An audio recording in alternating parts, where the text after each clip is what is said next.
हाँ, सभी को नमस्कार। हम लोग आज के परिवेश में सभी पर चर्चा हो रही थी कि समाज का विकास कैसे हो, लोगों को कैसे रोज़गार मिले और कैसे लोगों को अपने जीविकोपार्जन के लिए आगे बढ़ें। तो ये सभी चीज़ों पर बहुत ही गौरवान्वित विषय है और बहुत ही सम्मानजनक सोच के साथ इस पर आगे बढ़ने की ज़रूरत है। हम सभी लोग ये चाहते हैं कि सरकार क्या कर रही है और क्या करेगी, इसको तो हमारे जीवन पर इसका प्रभाव पड़ता ही है, लेकिन साथ में ये भी ज़रूरत है कि हम क्या कर रहे हैं, हम लोगों को क्या करना चाहिए, हम लोग समाज के लिए, देश के लिए क्या कर रहे हैं, ये ज़रूरत है। तो बहुत से ऐसे लोग हैं जो, अब जैसे हम लोग हैं तो कृषि क्षेत्र में काम कर रहे हैं, कृषि में पढ़ रहे हैं, आगे कृषि के लिए काम कर रहे हैं, और किसान ऐसे लड़के जो कृषि क्षेत्र से एकेडमिक में हैं या कृषि क्षेत्र से शिक्षा दीक्षा ग्रहण किए हैं, वे सभी लोग जो है कहीं न कहीं नौकरी की तलाश में हैं, कहीं न कहीं रोज़गार की तलाश में हैं, कहीं प्रशिक्षण की तलाश में हैं कि प्रशिक्षण ले लें, प्रशिक्षण मिल जाए तो अच्छा रोज़गार मिले। इस सब चीज़ को लेकर के या अपना प्रशिक्षण लेने के बाद जो है कि आत्मनिर्भर बने, स्वरोज़गार को जो है कि का तलाश करें, ये सब चीज़ें हैं। तो अब इस परिवेश में इस समय जो समस्याएं उत्पन्न हो रही हैं वो ये हो रही है कि सभी आयोग से सिर्फ टॉप लेवल की नौकरियां निकल रही हैं, जैसे यूपीएससी से, चाहे Uttar Pradesh public service commission से, या आयोग से, जो भी जितने आयोग बने हुए हैं वो सभी से। तो ये सब चीज़ें बहुत ही गंभीर विषय है और इस पर सभी युवाओं को, वे सभी युवा जो इस समय ग्रेजुएट हो करके नौकरी की तलाश में हैं, वह बहुत गंभीर विषय पर विचार करें और उनको क्या करना चाहिए। हमें उद्यम की ओर जाना है, हमें जो है कि नौकरी करनी है, हमें जो है कि बिजनेस करना है, व्यवसाय करना है, ये सब टॉपिक पे सभी चीज़ को सोच करके कदम निर्णय लें कि हमें क्या करना है। तो ये जो है आज के परिवेश में बहुत ही दुखद स्थिति है कि जो लड़के ग्रेजुएट कर लिए, पीजी कर लिए, जो है कि पीएचडी कर लिए, और उसके बाद जो है कि नौकरी की तलाश में अपने जीवन को बर्बाद कर रहे हैं। नौकरी की तलाश में वो जो है कि दर-दर की ठोकर खा रहे हैं और घुटन महसूस हो रही है उनको कि सरकार की तरफ से कोई विज्ञापन नहीं निकल रहा है, कोई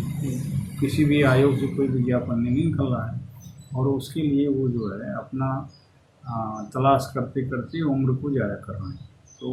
ऐसे युवा जो कुंठित हैं, इस तरह की सोच रखते हैं कि हमें सरकारी ही नौकरी करनी है, सरकारी नौकरी के सिवा कोई विकल्प नहीं है, तो ये सभी युवा जो है अपने आप को एक बार पुनः सोचें और समझें, उद्यम की तरफ बढ़ें। विकल्प नहीं मिल रहा है तो जो है कि कोई न कोई रोज़गार ढूंढें, रोज़गार का चयन करें, या वे सब जो है एक नई क्रांति की ओर बढ़ने की ज़रूरत है कि हमें जो है कि नौकरी कैसे मिलेगी, हमें जो है कि सरकारी नौकरी कैसे आएगी, और कोई आयोग सुचारू रूप से कैसे चलेगा। जब तक कि उसमें सरकार की भागीदारी न हो और सरकार उस पर अमल न करे तो सभी आयोग कर क्या सकते हैं।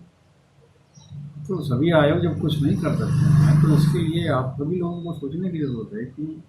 जब आयोग के पास कोई विकल्प नहीं है तो हम ज़िंदगी भर जो है कि किसी IAS की तैयारी करते रहें, टीचर की तैयारी करते रहें, प्रवक्ता की तैयारी करते रहें, और पता लगा कि प्रवक्ता की तैयारी करते करते पूरा जो है कि लाइफ चौपट हो जाए, सब खत्म हो जाए। तो इस सब चीज़ पर बहुत गहन अध्ययन की ज़रूरत है और आगे बढ़ने की ज़रूरत है। सभी लोग इस पर विचार करें, और ख़ास तौर से हम गार्जियन को इस तरह से कहना चाहेंगे कि गार्जियन जो है कि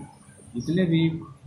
युवाओं के, बेरोज़गार युवाओं के, जो पढ़े लिखे युवा हैं, उनके गार्जियन इस पर आगे आएँ कि उन्हें क्या करना चाहिए। गार्जियन सोचता है कि सरकारी नौकरी मिल जाए, लड़कियों को बैठाए पड़े हैं कि सरकारी नौकरी मिल जाएगी तो लड़कियों की शादी करेंगे। तो ये सब चीज़ पर, और लड़की सभी का उम्र बीतती जा रही है। आज की जो है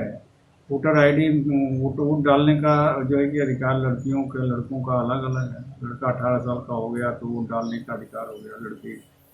17 साल की हो गई तो वोट डालने का अधिकार हो गया। अब शादी ब्याह करने का कोई मापदंड नहीं है, तो 21 के बाद लड़का की शादी हो जाती है।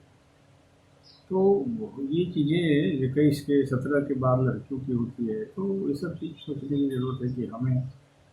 किस लेवल के किस एज तक हमें नौकरी की तलाश करनी होगी। अदरवाइज लड़कियों को क्या है, लड़कियां बैठ कर तैयारी करेंगी, नौकरी मिल जाएगी ठीक है, नहीं मिलेगी तो वो जानती हैं कि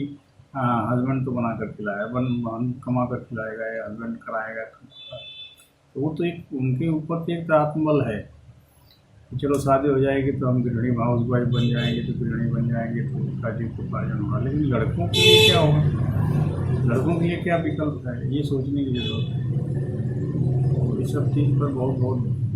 गंभीरता से सोचने की जरूरत है। सभी लोगों को धन्यवाद, नमस्कार।